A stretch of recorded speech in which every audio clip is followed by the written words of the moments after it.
আমি না তোমাকে একটা খবর জানানোর জন্য ফোন দিয়েছি। তুমি যদি দাঁড়িয়ে থাকো তাহলে বিছানায় যেয়ে বসো, হ্যাঁ?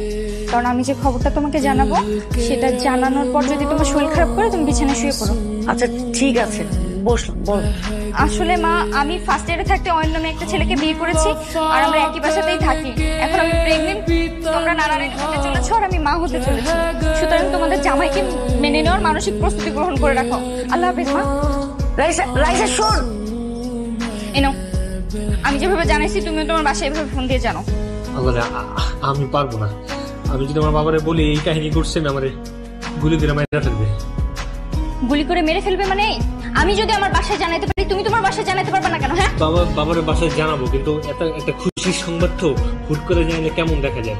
আজকে দিনে ঠান্ডা মাথায় পরে বাবার সাথে কথা হলো। আমি এখন একটু বাজারে যাই, তুমি কিছু খাবার, টক ঝাল মিষ্টি অথবা মিষ্টি কিছু নিয়ে আসি, সবাইকে দিলেই হবে না একটা খুশির সংবাদ।